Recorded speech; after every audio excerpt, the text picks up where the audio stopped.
This is a robbery for the Celtics as trade reports are once again starting to heat up on Anfernee Simons, and a brand new report has dropped that has the Celtics working a 3-team trade that would be an absolute steal for Brad Stevens and the Boston Celtics. On today's show, we're going to talk about that trade, tell you what's going on with Anfernee Simons, and all the latest Celtics news and updates right here on Celtics Digest. Welcome everybody, I'm Jace Andrews. I appreciate you tuning into the show. We're reminded to hit that subscribe button because if you are part of the almost 73% of you who are watching these videos but are not yet subscribed, it's 100% free. Go down there and click that subscribe button. We are going to strive for daily Celtics coverage here for you on Celtics Digest, so if you don't want to miss out on that, then hit that subscribe button. Okay, let's go to the report today in which a proposed 3-team trade sees the Celtics salary dumping Simons. However, I think there is a lot more behind it, and I think this is actually a better trade than we have seen in the past when obviously Brad Stevens has been salary dumping this entire offseason with Kristaps Porziņģis and of course Jrue Holiday, but this trade with Anfernee Simons seems like a better one than at least those two in my opinion. Now we'll talk about it and go into the trade in just a moment, but let's kind of get some backstory on how this trade has formed and a little bit of an update on Anfernee Simons and why this is such a big deal to get him off the roster. We go to the report here from Adam Taylor of Heavy on Celtics, who says, quote, "The Boston Celtics acquired Anfernee Simons as part of the deal that sent Jrue Holiday to the Portland Trail Blazers. Simons, 26 years old, is in the final year of his current contract and will earn $27.6 million before becoming an unrestricted free agent next summer." End quote.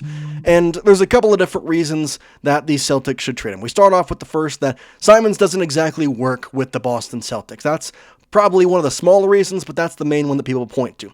The second reason, and to me probably the biggest reason, is that he is becoming an unrestricted free agent after this season. And while I do think he is a good player, I'm not sitting here trying to tell you he is not.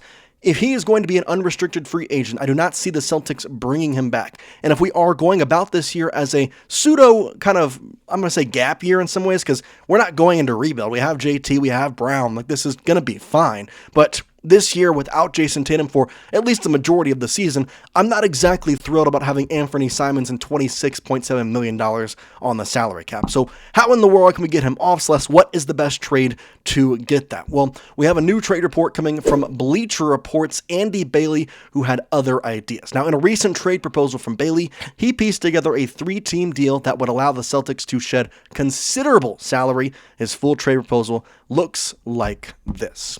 Here it is. The Boston Celtics would receive Terance Mann, an Ochai Agbaji, and a 2030 second-round pick from Toronto. The Raptors in this trade would get Anfernee Simons, and the Nets would get RJ Barrett and a 2031 second-round pick from the Boston Celtics. Now, RJ Barrett has been kind of on the ropes for the Toronto Raptors for a while, getting traded. Seems like Toronto would like to move him. The Celtics would like to move Anfernee Simons.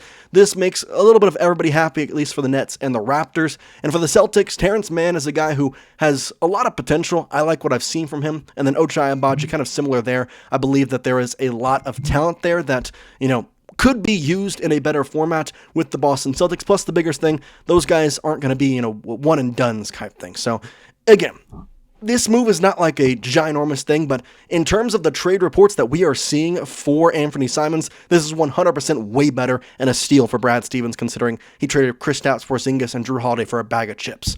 Now, if we go into more detail here, this is Bleacher Report's Andy Bailey talking about it, saying, quote, "This move doesn't quite achieve the ultimate goal, but it would bring the Celtics below the first apron line, while also giving them a flyer on a young-ish wing in 25-year-old Ochai Agbaji and another potential trade chip in Terance Mann," end quote. And that's true. Ochai Agbaji is very young, and I honestly like the way he would fit in the Boston Celtics organization. He's only been in the NBA for about 3 seasons total now. Played with the Utah Jazz in 2022, 2023. Then, of course, in 2023, 2024, he went from Utah to Toronto. And then this past year was just with Toronto. And you can see his improvement throughout the, early parts of his year, and finally was at a stable place with Toronto, had 10.4 points per game, had 3.8 rebounds per game. Both of those were career highs. Turnovers were at an all-time low. It fits a lot of things the Celtics would like to have in the future, and in some ways, the Celtics would love an extra wing. Obviously, this is somebody who they could grow and kind of format to their way they want. Not to say they can't do that with Anfernee Simons, but it's more of the topic of Simons is not going to be here for long. Like, even if the Celtics do not trade him, I cannot see a world in which Brad Stevens decides to sign Anfernee Simons to what would be a decent-sized contract after this year, especially when he tried so hard to get under the first apron for this season. And you have Jayson Tatum back. It really doesn't make sense to keep Simons, especially if we see the leap from Peyton Pritchard that we are all expecting, which he is a huge person in a lot of this trade talks, because if he performs well, that just makes even less of a sense for Anfernee Simons to be here, and I expect Peyton Pritchard to be a top guy for the Boston Celtics. In terms of Terance Mann, he's 28 years old, and I kind of like what I've seen from him in a couple of different aspects. I understand he's one of the older side, especially when you talk about getting Anfernee Simons, and 26 years old to a guy who's nearly 28, or rather 29. I still think that he is a decent guy to have, and in a lot of ways, he's the perfect trade deadline chip to move again. And as we have seen in the past, at the trade deadline, sometimes teams are more desperate and are willing to trade more. Now, there is a couple ways you could argue this. You can say, okay, well, in that case, shouldn't they keep Anfernee Simons until that trade deadline? Yeah, in some ways, but here's the thing. People are going to know that Anfernee Simons is making a ton of money and he's going to be an unrestricted free agent.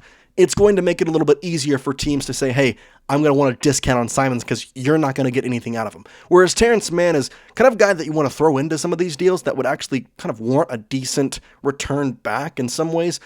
It's more of my thing. If Anfernee Simons, if you trade him at the trade deadline, you're going to get something for lesser value, at least in the way that I see it. Whereas Terance Mann, if you get him, you're going to be able to trade him again at the trade deadline and get a little bit of a let's say, same to same value in that aspect. So it's obviously not the end goal trade that you would hope to have for a guy like Anfernee Simons, but when the Celtics are so desperately trying to get under that first apron, and Brad Stevens has shown that by trading Kristaps Porziņģis, really dismantling this, what was once a championship team, obviously last year, injury or not, they weren't going to get there in some ways, but I do believe that this is a gap year, and the way to go about this gap year is to maybe think about it from a different light of how can we make this team the best it can be for growth and potential for our guys on the court so that when Jayson Tatum is back, we are in a perfect position to once again go on some title runs.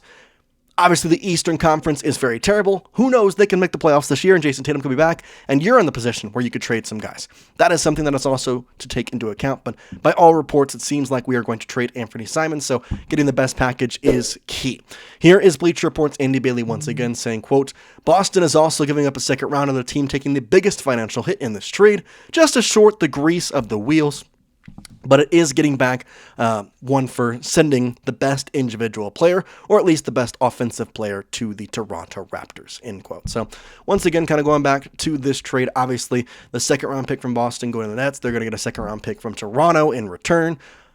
Obviously, the Toronto pick could or could not be better than the Celtics one, but you're getting a second round pick sooner in 2030, which my mindset is that you have Jayson Tatum and Jaylen Brown for hopefully the rest of their careers, and we're talking right now with 2025, 2026 season coming up. By the time that 2030 pick comes around, not to say that Tatum and Brown will be on the back end of the career, but they definitely won't be in their prime. So I'd rather have a second round pick then than in 2031 in that aspect. It's kind of a weird thing to maybe talk about. Obviously, it's way in the future and doesn't really super matter, but I don't think that's really a big thing to give up a second round pick to the Nets, especially when by 2031, who knows where your second round pick could end up. Similar can be said though with Toronto. However, the way that organization is run, I have to feel like they're going to be in a better position, at least pick wise, than the Boston Celtics. So in that aspect, there's a couple of things to kind of look at for that. And then obviously, you're getting rid of Simons. Adam Taylor of Heavy on Celtics finishes off with this, saying, quote, for the Celtics, any deal involving Simons that can help get out of the tax is a good move. Brad Stevens has been looking to shed salary all summer, end quote. Which is true. He's been looking to get under that first apron. That has been the main and really only priority in a lot of aspects, especially now that we know that Peyton Pritchard is going to take over and be that number one point guard role. You have to understand the way the Celtics view Anfernee Simons. And it is not, we believe this guy is going to be on this team for a while. He was a guy who was a good piece to get back for Jrue Holiday. And a lot of teams across the league really knew that the Celtics were trying to shed salary. And so the deals they were probably getting offered weren't that great. Whereas Anfernee Simons is a very good player. But he doesn't fit the Celtics timeline. He doesn't fit the Celtics build. And really, in a lot of aspects, doesn't seem to work out in the way the Celtics are trying to build this roster. And so for that reason, you trade them away. You try and get the best package. You roll over like a snowball and try and grab more assets. This way, you're keeping a second-round pick. You're getting it a year closer. You're getting 2 guys, one of which you could trade, one of which you can also try and grow, or you could trade both of them. It's more about trying to figure out what is the best way to construct this team, not just for this season, but really as a overarching theme of this team. And so, as we end this show, I ask you the question, would this be a trade you would have the Celtics consider? I want you to let me know in the comments section. Once again, Boston will get Terance Mann and Ochai Agbaji and a 2030 second-round pick from the Toronto Raptors. And the Raptors would get Anfernee Simons, along with the Nets getting RJ Barrett and a 2031 second-round pick from us. Let me know in the comments section, is this a trade you would accept? I'm probably doing it. Obviously, I think this is a pretty good trade, especially for what I'm hearing the Celtics are being offered for Anfernee Simons. People know that they are in a bit of a predicament, let's say, with the way they are trying to get under the first apron, and this trade gets them out of that while also getting in some assets that would help them, maybe trade for other things, trade for picks, get some good things depending on where they are at the midpoint in the season this upcoming year. As always, we appreciate you tuning in here to Celtics Digest. If you've made it to the end of the video, you are enjoying the content, so go down there and hit that subscribe button. I really appreciate each and every single one of you. If you made it here, you are obviously a real one, and I appreciate you, and we'll see you next time here on Celtics Digest. Peace out, guys.